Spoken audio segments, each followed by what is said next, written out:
All right, let's talk reviews. We all get pretty jazzed about a glowing 5-star review, right? And we usually have some kind of battle plan for the dreaded 1-star disaster.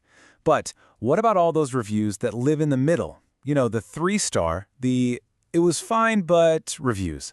These mixed reviews are actually the trickiest ones to handle, and they're a huge opportunity that most businesses are just, well, missing out on. So let me just ask you this. What do you think is the riskiest, most delicate review for a business to reply to? Now, I bet most of you are thinking it's the really angry, super negative ones. But here's the thing that might surprise you. It's not the 1-star review. The reviews that can quietly win or lose your future customers are the ones sitting right there in the middle. So in this explainer, we're going to break down exactly how to respond to them the right way. Okay, so first up, why do these reviews matter so much? Why do they pack such a punch? It all comes down to one thing. They feel incredibly real to other people who are thinking about using your business.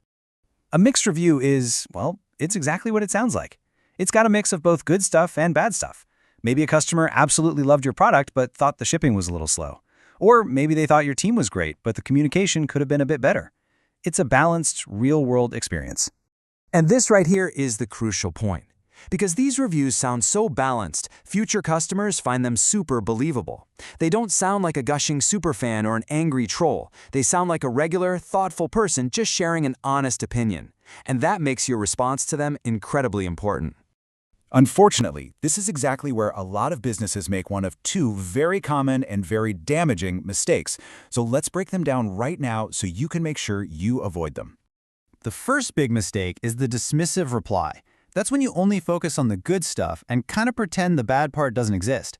The second is the defensive reply, and that's where you get emotional, you start to argue, or you try to explain it all away. Both of these can seriously backfire.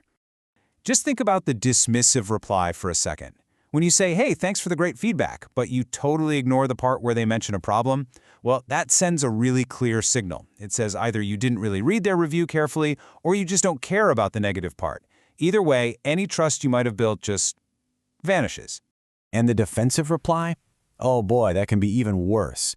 When a potential customer sees a business arguing with a reviewer, they immediately put themselves in that person's shoes.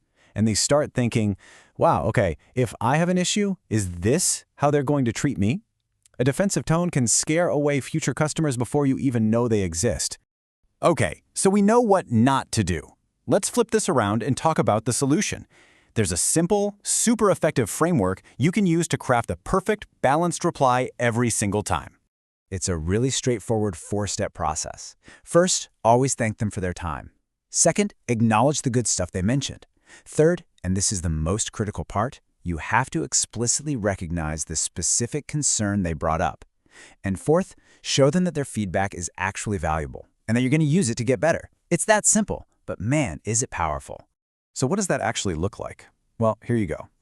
This response is just about perfect. It's calm, it's respectful, it acknowledges both sides of the coin, and it shows real maturity. It's not making excuses, it's just listening and appreciating. And this all brings us to the bigger picture. Responding well to a review isn't just about damage control in that one instance. It's about building a solid reputation and gaining some really valuable business intelligence along the way. You have to remember, your reply is basically a public performance. Yeah, the original reviewer will see it, but the real audience? That's every single potential customer who reads it after them. A thoughtful, balanced reply tells all of those people that you are a business that listens and takes accountability. Ultimately, your tone is everything. You don't need to have the perfect flowery words, but you absolutely need to have the right attitude. Your response should always come across as calm, respectful, attentive, and genuinely open to the idea of getting better. That's what builds real confidence. And, beyond the public perception, these reviews are basically gold mines of operational feedback. So one person mentions that communication was slow. Okay, that's one data point. But what happens when you see 3, 4, or 5 reviews all saying the same thing? Suddenly, that's not just one person's opinion anymore. That's a pattern. And that pattern is a clear signal that's telling you exactly where your business has a chance to improve. So let's kind of reframe how we think about these reviews. They aren't an annoyance you have to manage. They're actually a strategic asset. A mixed review is your chance to publicly show that your business is mature, professional, and totally focused on its customers. It's an opportunity to turn a kind of lukewarm experience into a strong, positive signal for everybody else who's watching. So if you take away just one single thing from this, let it be this. A great response isn't about proving you were right. It's about making the customer feel heard. Acknowledge the good, take the bad seriously, and show everyone that you're committed to being better tomorrow than you were today. And that leaves us with one final question for you to think about.